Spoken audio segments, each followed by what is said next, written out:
Hola a todos, querida familia de San Patricio y todos aquellos que se van a conectar para reflexionar juntos sobre las lecturas del domingo. Hoy vamos a tener como dos partes. Saludo a todos los que van entrando, sea por YouTube, sea por Facebook o por otras redes sociales.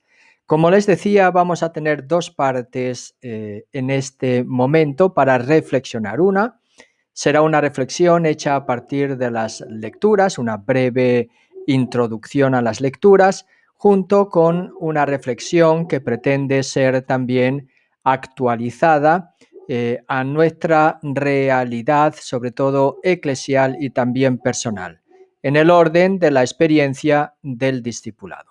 Y la segunda parte será una exegesis, vamos a decir un comentario mucho más extenso sobre el Evangelio de San Marcos de este 30 domingo del tiempo ordinario en el ciclo C. Así que esas serán las dos partes en el día de hoy. Vamos a por la primera, anunciando sobre todo también lo que son las lecturas de este domingo, 30 domingo del tiempo ordinario ciclo B. Saben que estamos en el ciclo B y por lo tanto leyendo el Evangelio de San Marcos. La primera lectura está sacada del libro de Jeremías, capítulo 31, versículos 7 a 9. El salmo responsorial es el Salmo 125, la carta a los Hebreos, capítulo 5, segunda lectura, carta a los Hebreos, capítulo 5, versículos 1 a 6. Y finalmente el Evangelio de San Marcos, capítulo 10, versículos 46 a 52.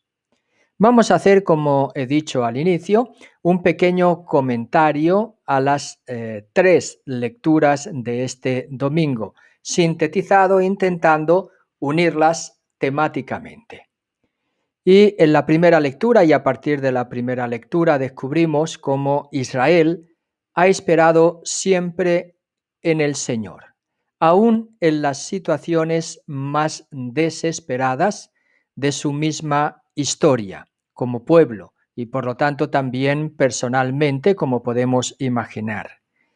A pesar del desaliento en estas situaciones, en la desposesión de todo, Israel en tiempo del exilio no puede gozar de aquellos elementos que son propios de Israel como pueblo de Dios, que lo caracterizan por ser pueblo de Dios. Es decir, desposee esos elementos que son el templo, el rey, la tierra prometida. Pues a pesar de ese desaliento, la fe crea en ellos una realidad nueva de una calidad superior, no solo esperándola, sino que se va a realizar de verdad. Esa realidad que se va a convertir en la paternidad divina, en el descubrimiento de Dios como el Padre. Seré, y esa es la promesa, un Padre para Israel, es la promesa de Dios a través del profeta Jeremías. Es la primera lectura. Jesús, segunda lectura, carta a los Hebreos, el Hijo por excelencia, ha realizado en la entrega de su vida y ahí ha realizado su sumo sacerdocio la realidad que se esperaba. Y así supera, con la vida de Jesús se supera el sacerdocio y los sacrificios de la antigua alianza. En el Evangelio vemos como el ciego Bartimeo, cuya traducción podríamos hacerla desde el texto originario, Bartimeo, hijo o el hijo apreciado, o podría ser el hijo de gran valor, el hijo querido también, que se convierte Bartimeo en la figura del discípulo de Jesús que todavía, sin embargo, no comprende. O puede ser también la figura del marginado, esperando a Jesús en la inmovilidad de su vida. Estaba al borde del camino, pidiendo, demandando limosna, viviendo también de los demás. Es el llamado que hay que escuchar para descubrir a Jesús, que camina junto con sus discípulos, como el maestro a quien hay que seguir por el camino. En el Evangelio de San Marcos, a partir del capítulo 8, Jesús está caminando. Jesús por el camino va llamando, va revelándose, va invitando al seguimiento. Sabemos que es el camino hacia Jerusalén y por lo tanto hacia la pasión. Vamos ahora a una pequeña aplicación de estas lecturas a nuestra vida personal y a nuestra vida también eclesial. Empezando por una reflexión sobre la sociedad, porque sobre Jesús hoy se dicen muchas cosas. Hoy como ayer, y por eso también estamos tentados nosotros al hablar de Jesús de repetir fórmulas aprendidas, es decir, cosas que ya se han dicho sobre él, como el ciego en el camino, que cuando se acerca a Jesús grita y le dice, Hijo de David. Hijo de David va a significar el hijo y el descendiente del rey David, esperando un Mesías davídico, por lo tanto triunfalista, político, que a través de las estructuras sociales, económicas y políticas va a restaurar a Israel. También estamos tentados nosotros de dirigirnos a Jesús con fórmulas aprendidas, como decimos, con la fe de siempre. Y no es que esté mal, pero al acercarnos y al referirnos a Jesús, como veremos, estaremos llamados más que a repetir fórmulas, a seguirlo por el camino. Estamos tentados de referirnos a Jesús también en nuestros rezos, donde acudimos a recetas recibidas en los rezos. Si haces tal novena, si cumples los 9 primeros viernes de mes, si realizas este tipo de penitencias, entonces obtendrás lo que tú pides o lo que tú deseas. No digo que sea malo hacer novenas o que se puedan realizar, que no se pueden realizar y que no sean provechosas para el espíritu, las cosas a las que he aludido, pero muchas veces limitamos nuestra relación con Jesús a estas prácticas y acabamos al final hablando por hablar de Jesús. Porque a la hora de hablar de Jesús, se siguen también diciendo en el día de hoy tantas cosas de Él, a veces como si Él fuese alguien del pasado, como si fuese alguien que tiene que estar de nuestra parte, hablamos de Jesús, para que nos apoye en nuestras ideas. Parece que lo usamos para vencer nuestras disputas con personas que piensan distinto o que son de otras confesiones cristianas. Parece que usamos a Jesús para que nos dé la razón en lo que pensamos, usándolo para ganar batallas incluso doctrinales. Y lo usamos, en este caso, en contra de los demás, para que nos haga vencer en estas batallas doctrinales. Los demás, a los que calificamos como todos aquellos que no piensan o no llegan a las mismas conclusiones a las que nosotros hemos llegado en nuestra experiencia de fe. Pero solo el que escucha es el llamado. Y ahí viene el Evangelio que dice, cuando los discípulos intentan apartar al ciego de Jesús, Jesús le va a hacer que la multitud se acerque a él y le digan justo que se acerque a Jesús. Levántate, que te llama, el maestro te llama. Lo puede llamar así también el ciego ahora maestro, ya no más hijo de David. Y será invitado también él a seguirlo por el camino. El ciego se convierte así en discípulo, escuchando a Jesús y siguiéndolo por el camino, junto con los demás discípulos. Es así el que podrá hablar de Jesús desde la fe, que es la única manera real y auténtica de poder hablar de él sin desvirtuar ni tampoco maltratar su nombre. Jesús le va a decir al ciego que está sentado al borde del camino, ¿qué quieres que haga por ti? Es la pregunta de Jesús al ciego Bartimeo. ¿Y qué queréis que haga por vosotros? Era la pregunta que Jesús les hacía por el camino también a Santiago y a Juan, si ustedes recuerdan. Ellos le pedían poder y gloria, mientras que Bartimeo le pide solo la vista, que vea. Ver es lo más importante, pero ver desde la fe y ver por la fe, y además siguiendo a Jesús por el camino. Así como el pueblo de Israel veía un futuro mejor, lo hemos escuchado en la primera lectura, así como Jesús es llamado para ser el Hijo engendrado, yo te he engendrado hoy desde el Salmo, así cada uno de nosotros por la fe estamos llamados a ver y dejar que Jesús cree en nosotros una realidad distinta.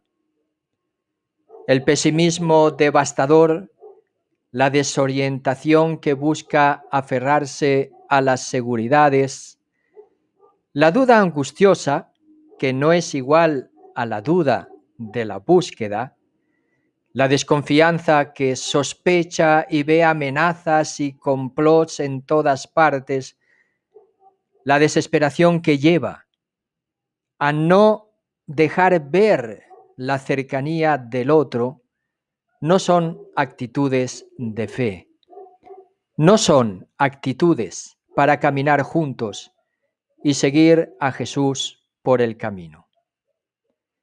La fe empieza cuando pasamos del estado de sentados al borde del camino, es decir, de la instalación cómoda en la que nos encontramos, de la superficialidad en la que podamos vivir, como la semilla que cae al borde del camino y los pájaros se la llevan, en el mismo Evangelio de San Marcos, capítulo 4.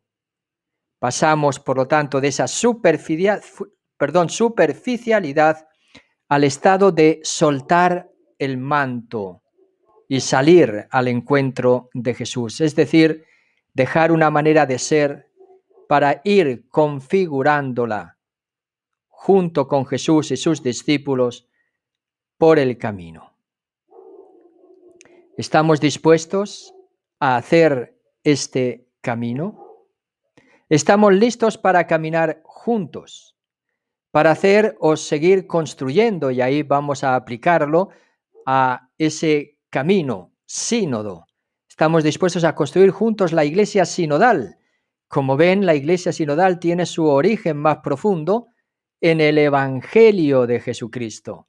Jesucristo por el camino, sus discípulos que iban junto con él, sus discípulos que le presentan a Jesús para que se añadan a ese caminar juntos con Jesús, es decir, a construir una iglesia sinodal. Eso significa, para caminar juntos.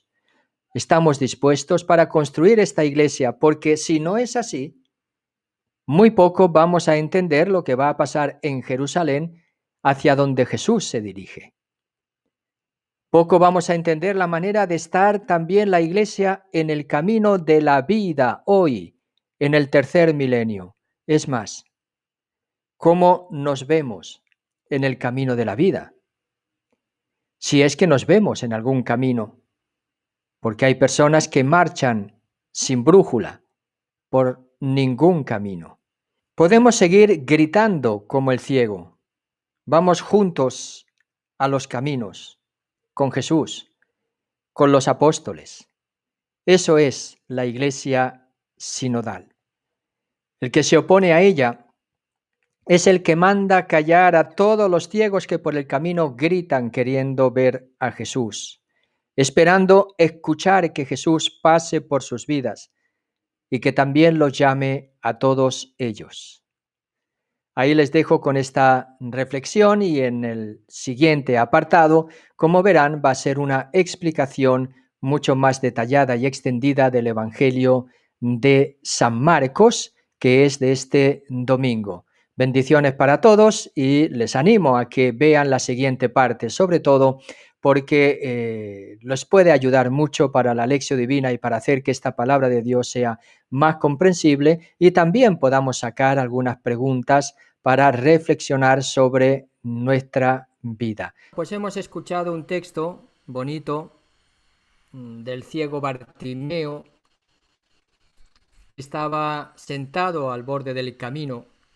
Todos ellos elementos muy significativos y simbólicos en el Evangelio de San Marcos, como veremos, que vamos a decir que está representando, sobre todo en el día de hoy, la experiencia del discípulo de Jesús, que pasa del volver a ver, porque continuamente, si bien ha sido llamado, está la incomprensión por parte de los discípulos, el ciego le pide que vuelva a ver, eso se quiere decir que podía ver antes, y pasó una temporada que su vista también volvió a oscurecerse, y el don que le pide a Dios es que vuelva, a Jesús es que vuelva a ver.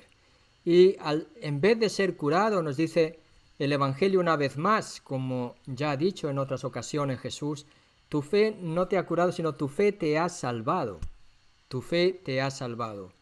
Es el camino de la fe, de la salvación y sobre todo el ciego Bartimeo, que le dice a Jesús que se vaya, pero él se puso a seguirlo por el camino. Es lo que hemos escuchado, ¿verdad?, en el Evangelio de hoy. Ese Timeo que nos recuerda varias cosas, versículo 46b. En primer lugar, Jesús entró en Jericó y Jesús sale de Jericó. No se cuenta en el Evangelio qué hizo en Jericó, sino simplemente dice que entró y se fue. Cuando iba alejándose, dice el versículo 46b, cuando iba alejándose de Jericó con sus discípulos y una considerable multitud, el hijo de Timeo, Bartimeo, un ciego mendigo, estaba sentado junto al camino.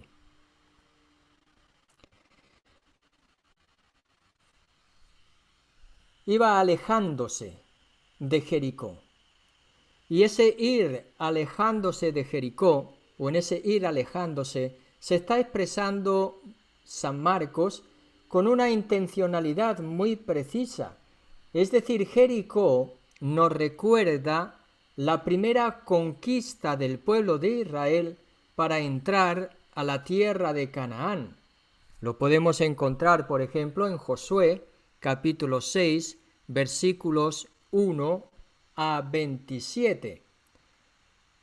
El pueblo de Israel caminando en el éxodo, en la salida de la esclavitud de Egipto y a entrar en la tierra prometida. Ahora, entrar en la tierra prometida, cuyo inicio es entrar precisamente en Jericó, Jesús ahora se aleja de esa tierra prometida, como diciendo, y eso era el itinerario de todo el Evangelio de San Marcos, viviendo su éxodo, siguiendo su éxodo, porque la tierra prometida de Jesús no es Canaán, y no va a ser el monte Sión ni Jerusalén, hacia donde él se está encaminando. Esa va a seguir siendo la tierra de esclavitud que va a acabar con su vida. Será entregado, lo entregarán, lo van a matar, pero al tercer día resucitará. Ese va a ser precisamente, o esa va a ser la tierra prometida en la que va a entrar, pero para eso se aleja de Jericó, porque tiene muchas connotaciones mesiánicas triunfalistas, mesiánicas y davídicas, y este texto también está hablando del hijo de David. Por lo tanto, Jericó fue la primera ciudad conquistada por los israelitas invasores y por lo tanto el centro neurálgico para la conquista del resto de Canaán bajo, digamos, la égida, bajo la guía de Josué. También hay otros textos donde se puede ver, además del capítulo 6, el capítulo 2, o del 5 ya empezando, del 5:13 al 6, 26. Aquí está el núcleo de esa gesta, de esa conquista de Jericó. Jesús, sin embargo, ¿qué hace en Jericó? No se va a quedar allí, porque no quiere evocar, no quiere provocar resonancias de esa gesta de conquista, sino que quiere alejarse de esa mentalidad. Por lo tanto, al pasar por Jericó, Jesús va a ir en su vida hacia Jerusalén. Entra y sale, pero Jesús allí no tiene nada que hacer. Y con ello está evitando el sentimiento nacionalista mesiánico a sus discípulos.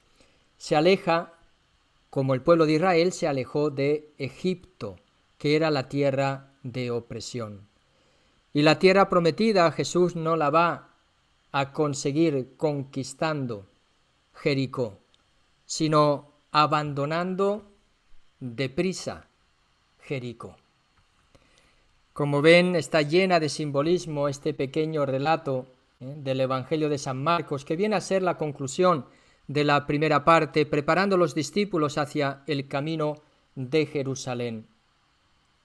Dice que había también una multitud con Jesús, una multitud que pueden ser los peregrinos que iban a Jerusalén y que se unieron al cortejo de los discípulos, una multitud que puede ser el grupo diferente de los 12 o de los discípulos que provienen no del pueblo de Israel, sino aquellos rechazados, recuerdan, publicanos, pecadores, impuros, paganos. Puede ser esa multitud diferenciada de la misma, el mismo grupo de los 12 o de los discípulos que acababan de tener ese pequeño altercado acerca de la ambición de Santiago y Juan y que ellos también quedaron indignados.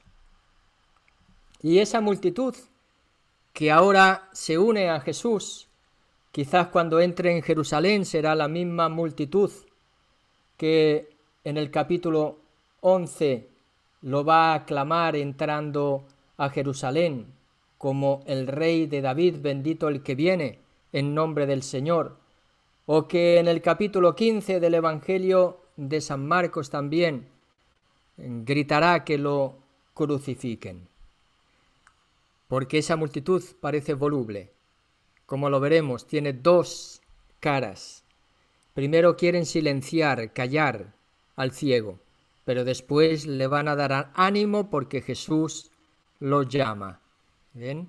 Ese cambio tan abrupto, tan repentino de los discípulos de Jesús, que está como anticipando también lo que le va a pasar a él y cómo la multitud va a tomar posición en su favor, pero también en contra de él.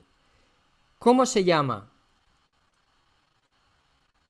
El hijo de Timeo, Bartimeo. Normalmente los evangelios dicen lo contrario, porque Bartimeo significa eso, el hijo de Timeo. Normalmente dice, se llamaba Bartimeo, que significa hijo de Timeo, ¿verdad? Pero aquí nos parece que era un personaje conocido en la comunidad de San Marcos. Bartimeo, hijo de Timeo, o ese de Timeo, que es Timaios, puede significar impuro, pero la mayoría dice que no está significando, que no es esa raíz, sino que lo que significa es justo lo contrario, es aquel que es honrado, apreciado o valioso. Es lo que está significando. Entonces sería hijo del honrado, hijo del apreciado, hijo del valioso. Algunos lo han identificado o hijo de aquel que aprecia al honrado o aquel que aprecia al que tiene valor. En este caso podría ser aquel que aprecia a Jesús porque es el hijo de David, el Mesías esperado, que es el honrado. Conocido seguramente, pero sobre todo representante de la condición del discipulado y el camino que los discípulos tienen que recorrer. Como Santiago y Juan, hijos de Zebedeo, también se les dice a ellos, ¿no? Santiago y Juan, hijos del Zebedeo. Aquí Timeo, hijo de Timeo. Entonces está representando también la misma mentalidad. Es como diciendo, aquí seguimos los hijos de, los que tienen la misma mentalidad que ellos. Aunque aquí se omite el nombre propio del ciego, no se dice quién es ese ciego, sino solamente su referencia es el padre, es el hijo de Timeo. Lo que hace presentar que es un personaje también representativo. Y se podría decir que Bartimeo representa a los 12. Vamos a decirlo de otra manera, va a ser un ejemplo del discipulado y del seguimiento. ¿Dónde estaba Bartimeo? Sentado junto al camino. Y ese estar sentado junto al camino nos está recordando también algo en el Evangelio de San Marcos, una semilla que fue sembrada y que cayó ¿dónde? Junto al camino. Vean esa dinámica del reino de los cielos, porque es la que se va a dar en el ciego. Él también estaba sentado junto al camino, como la semilla que cae junto al camino en la parábola del sembrador del capítulo 4 del Evangelio de San Marcos, capítulo 4, versículo 15. Pero en el camino el ciego no está dispuesto a dejar pasar la única y última quizás oportunidad que le queda. El ciego es un mendigo y eso está indicando su dependencia, su falta de autonomía. Es alguien que no vive por sí mismo, sino que vive dependiendo de la ayuda de los demás. Es un mendigo, pero su nombre viene a ser hijo del honrado. Es un mendigo, pero no por eso es deshonrado o falso o corrupto, sino que es hijo del honrado. Voy señalando los detalles que va teniendo este Evangelio de San Marcos que hemos escuchado. Y en el versículo 47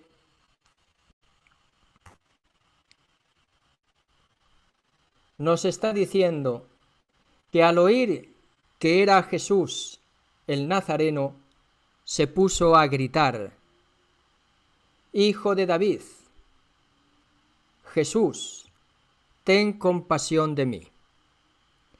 En primer lugar, destacar también, siempre que leemos un texto, también ese texto nos da resonancias de otros pasajes del mismo Evangelio. ¿Cuáles serían esos pasajes? Aquí se nombra a Jesús por su origen, Jesús el Nazareno.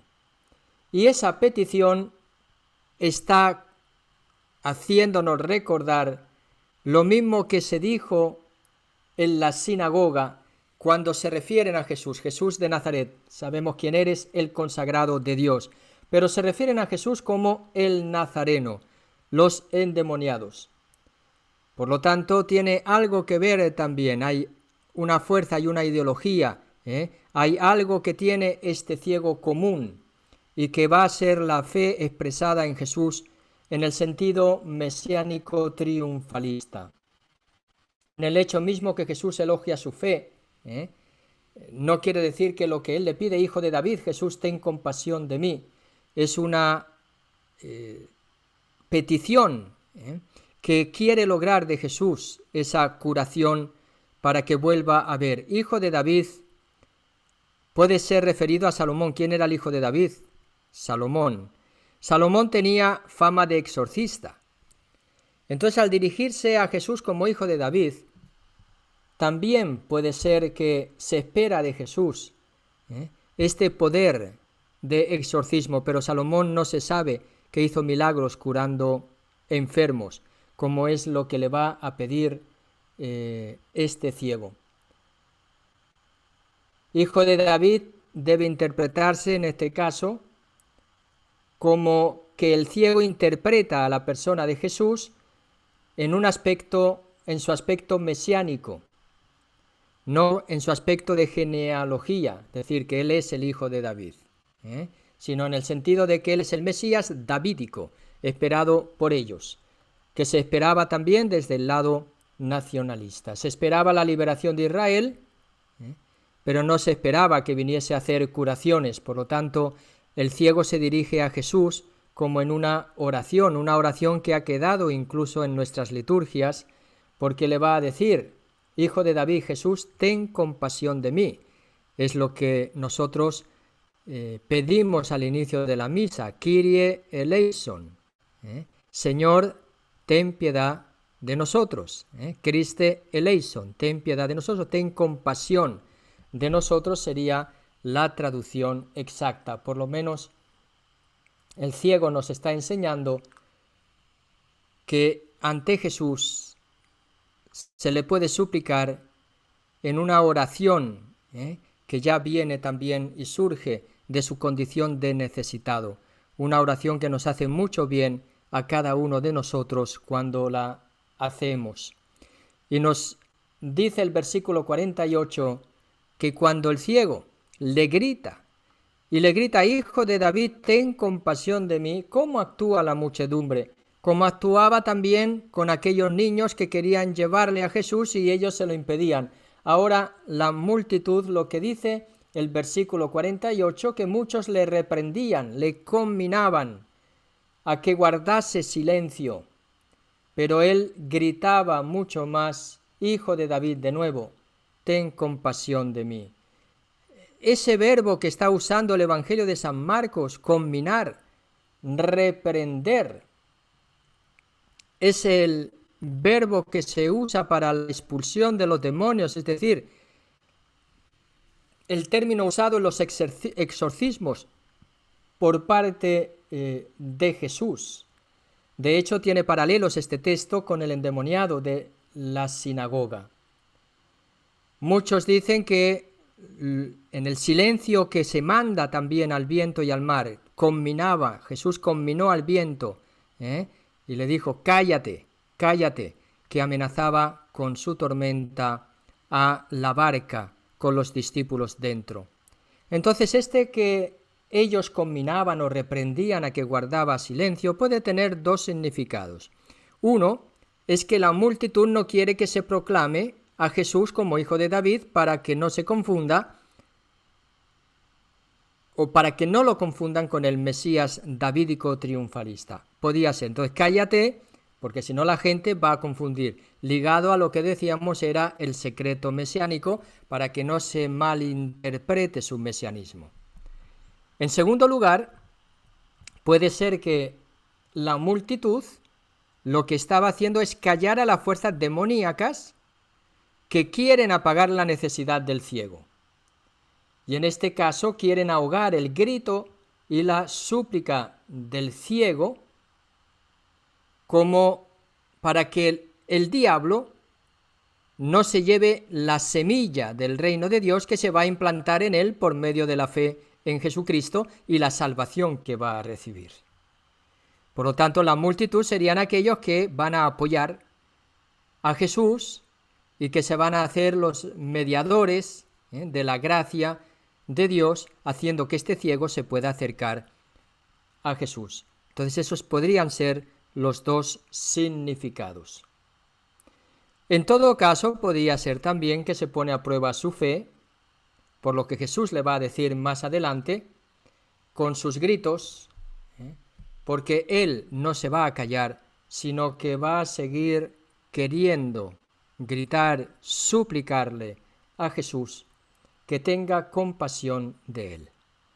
Ahí tenemos al ciego, que representa sobre todo la esperanza de los discípulos, en que también ellos, que hasta ahora no han entendido el mensaje de Jesús, representados en este ciego llamándolo hijo de David, ellos también pueden cambiar todavía su concepción mesiánica y entender que no es el poder, el dominio la ambición, la arrogancia o el orgullo el que les va a hacer verdaderamente discípulos de Jesús.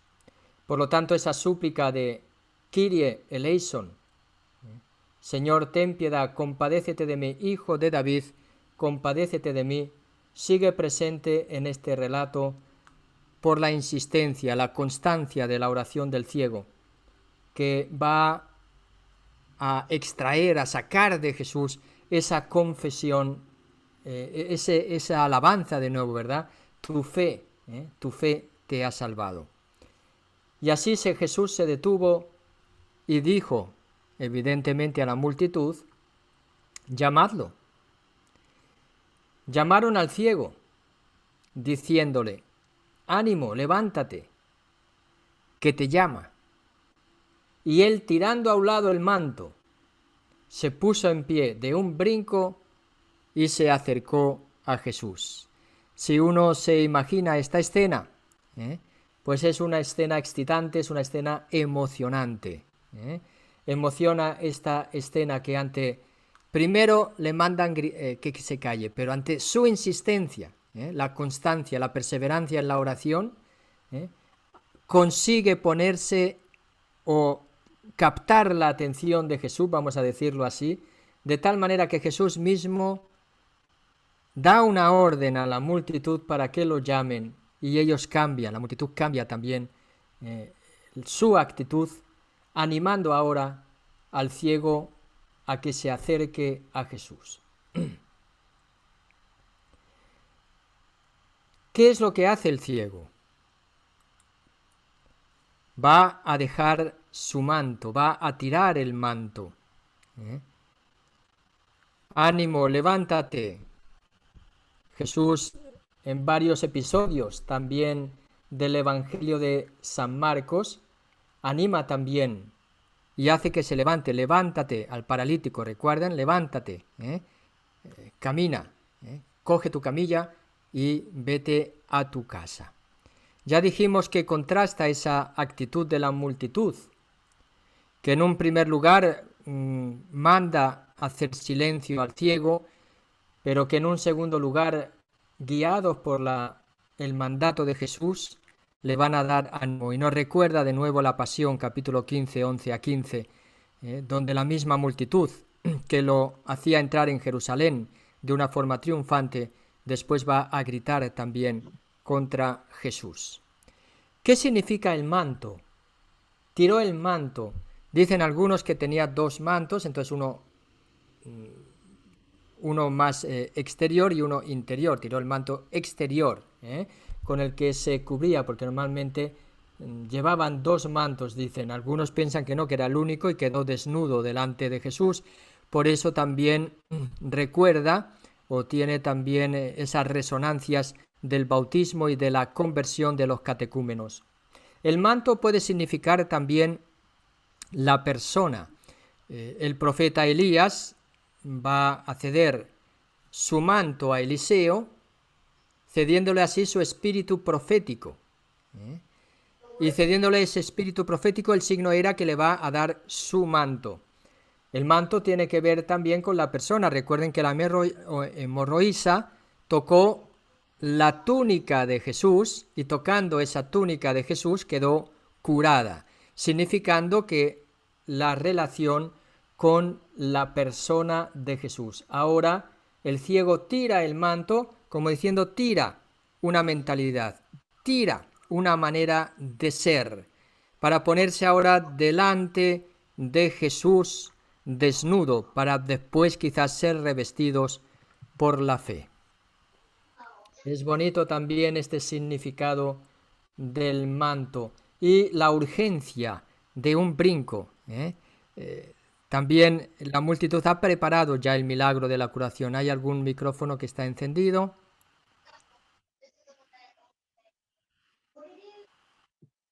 Vamos a ver. Sí. Ramón Zamora, si puede quitar el micrófono, por favor.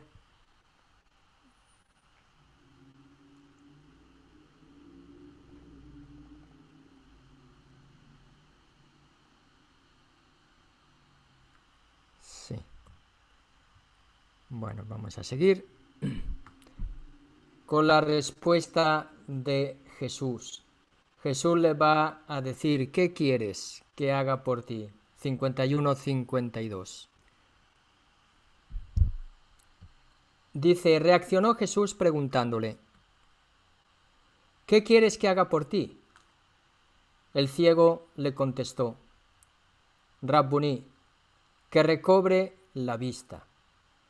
Jesús le dijo, márchate, tu fe te ha salvado.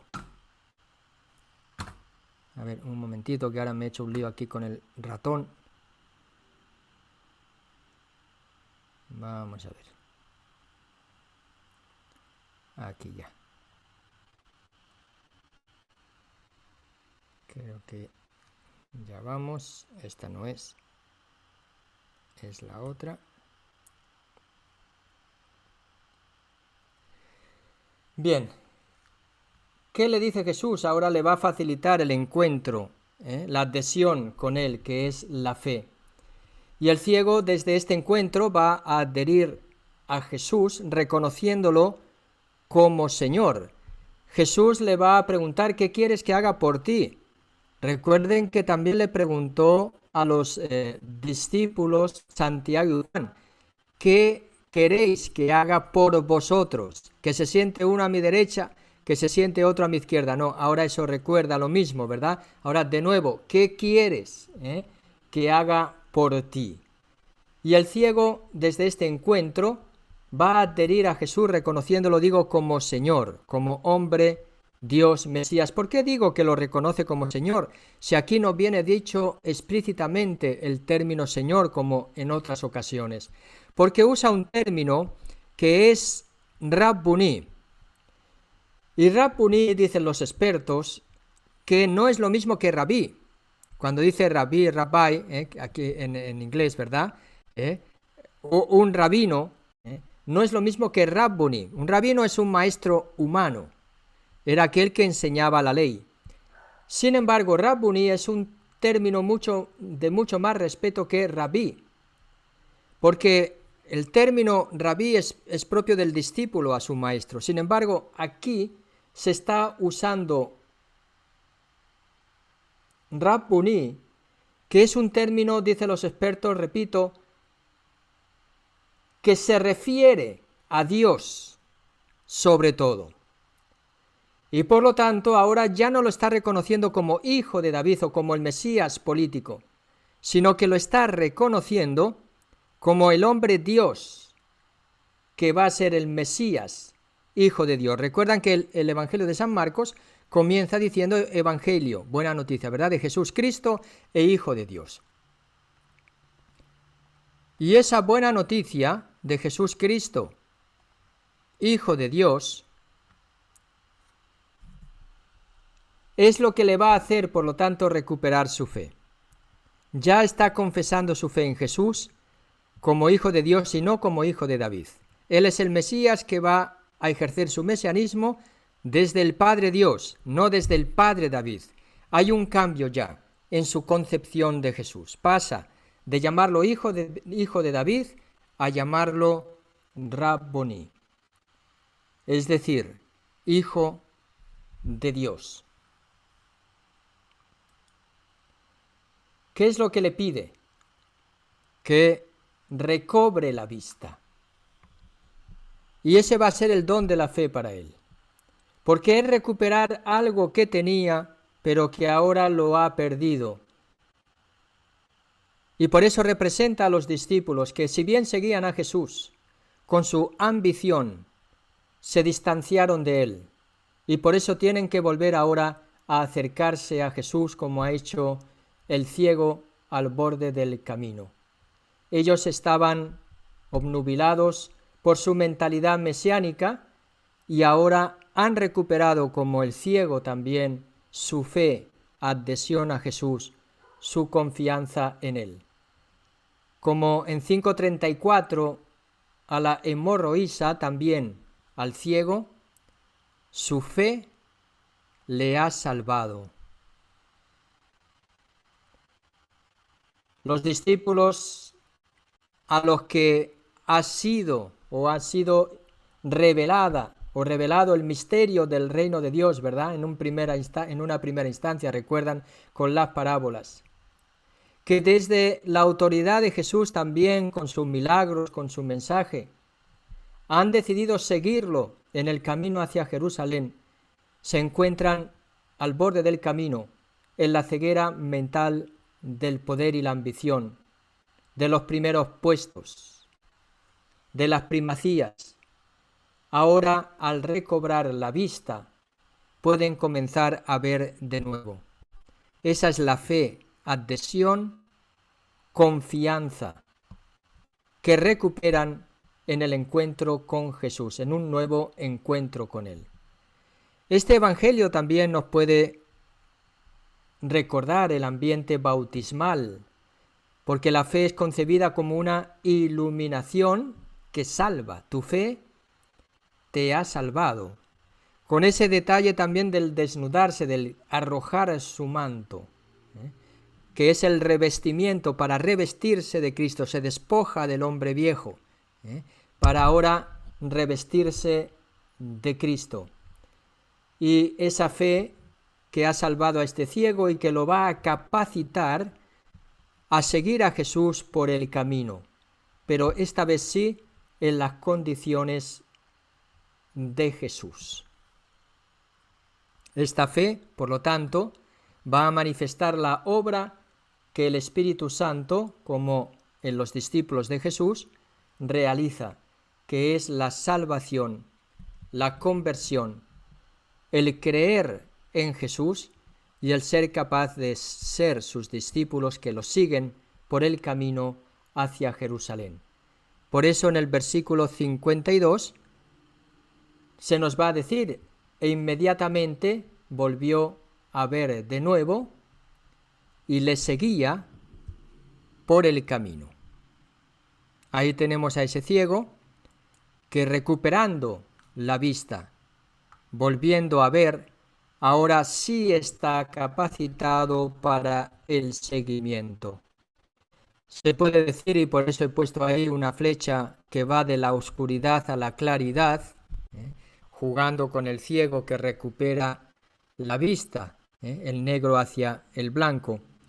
Ya está capacitado para seguirlo por el camino hacia Jerusalén, que es el camino del discípulo, y para ello ha sido la fe que lo lleva a la claridad y se hace ejemplar para cada discípulo cuando con claridad está dispuesto también a seguir a Jesús hacia Jerusalén. Este sería un poquito el significado y el itinerario del ciego al borde del camino. Y desde este ciego al borde del camino, cada uno de nosotros podíamos pensar en cómo ha sido el itinerario también de nuestra vida. Porque nosotros también vivimos en esa oscuridad y pasamos a la claridad. No quiere decir eso que hemos dejado de creer quizás en Jesús, pero sí hemos dejado quizás de creer en Jesús de la manera en que creíamos antes, para pasar a una nueva fe y crecimiento en Él, que hace que lo sigamos como verdaderos discípulos, con una fe llena de clarividencia y de claridad en el don del Espíritu, y nos hace estar dispuestos a ir a Jerusalén con Él. Un autor hace esta comparación del itinerario del ciego con el bautismo, o digamos la experiencia del catecúmeno. No sé si Ricardo Sifontes está por ahí, lo puede usar también cuando hace la catequesis de los catecúmenos, si le interesa, ¿verdad? Me pareció muy sugestiva y muy ilustrativa, cómo a partir de este texto ilustra incluso la ceremonia bautismal y los pasos de la ceremonia bautismal fundamentales.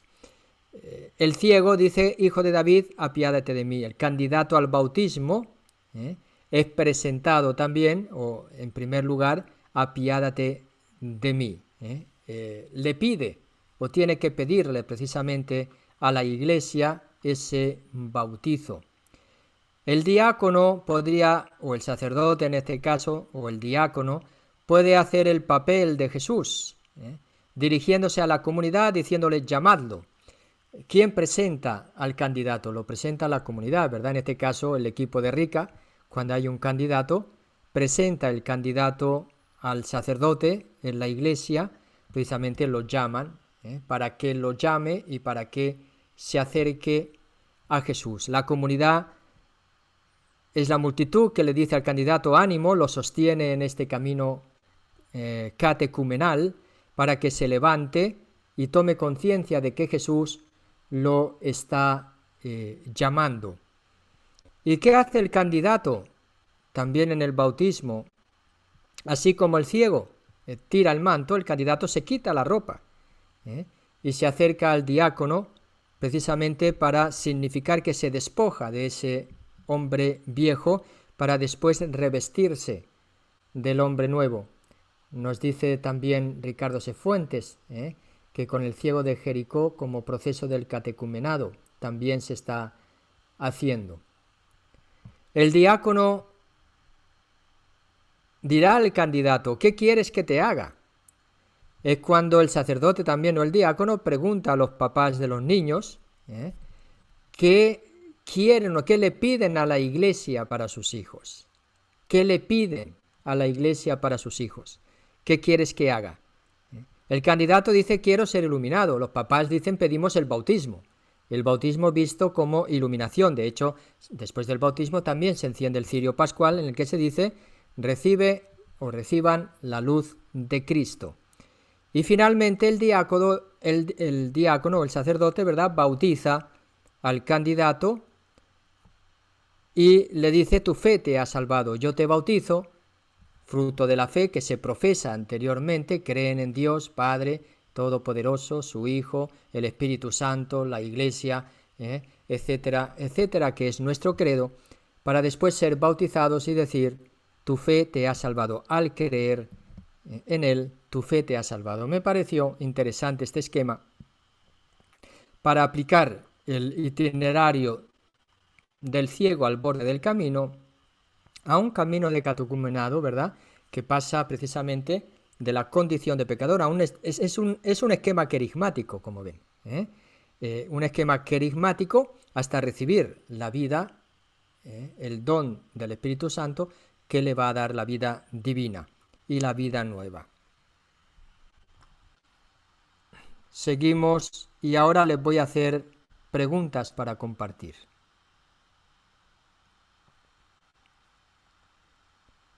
Vamos a ver, la del medio se la dejo a ustedes personalmente, no para compartirla ahora. Pero para compartir podemos compartir la primera y la segunda. Desde este texto podríamos decir, piensa en tu vida y descubre si ha habido un paso en tu manera de creer en Jesús. Si ha habido una manera en la que uno creía antes y hay una manera en la que uno cree ahora. O ha habido varias, ¿verdad? Porque puede ser un progreso o un itinerario dentro de la vida. Entonces creo que es importante pensar en nuestro itinerario personal de fe en Jesús. ¿Cómo ha sido mi fe a lo largo de mi vida? ¿Cómo es mi fe? Aquí yo no les pido que hagan referencia a alguna persona. No, yo desde que me encontré, puede ser como la multitud que me ha dicho, que dice al ciego, ánimo, ánimo, te llama. Puede ser que ha aparecido en nuestra vida una persona que me ha hecho tomar conciencia de que me tengo que acercar a Jesús de una manera nueva y eso ha cambiado también mi concepción de fe. No le pido que cuente o que diga quién ha sido esa persona. Le cuento o le pido, si es su deseo, compartir su experiencia personal. ¿Cómo ha sido desde ese encuentro, desde ese acercarse a Jesús, desde ese pedirle que vea, si ha habido una manera de concebir a Jesús y después he descubierto que hay otra manera y que ciego estaba, que yo no veía esa manera antes?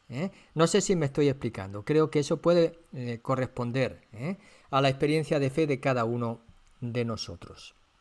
Por otro lado, una segunda pregunta que se podría compartir es, como discípulo o discípula de Jesús, ¿cómo invita a los demás como la multitud o cómo das ánimo a los demás para que puedan percibir y encontrarse en su vida que Jesús los llama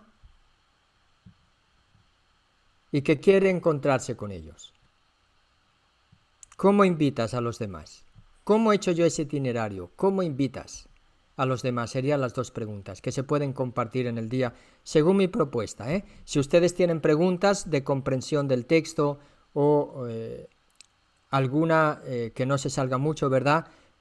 Sugerencia, o algo que les sugiere este texto como experiencia personal, lo pueden compartir, pero siempre que sea una experiencia personal. Pero ¿por qué he dicho que la del medio no la vamos a compartir? Porque es demasiado personal y saben que esto está saliendo también por YouTube y creo que eso corresponde más a lo íntimo, ¿eh? Entonces, la historia del ciego se parece a tu vida. Piensa en ello, pero no nos compartas, simplemente piensa en ello. Esto lo dejo para que tú medites, para que tú reflexiones, ¿eh? Como nos dice Mariana Flores, el ciego deja de ser espectador, deja el mesianismo para encontrarse, para ponerse delante de Jesús, ¿verdad? Ese es el paso, ¿eh? Como yo me he puesto delante de Jesús y en ese ponerme delante de Jesús yo he cambiado también mi visión, ¿eh? Veo con más claridad. Eso no quiere decir que no haya otras maneras, ¿eh? Seguramente tendremos que seguir progresando en nuestra vista, ¿eh? Tendremos que seguir viendo cada vez más claro, siempre en esa oración con Jesús: ten compasión de mí, que tiene que ser iluminado como el ciego cada día. Señor, que vea, porque vivir desde Jesús la vida hacia Jerusalén necesitamos ser salvados cada día por Él.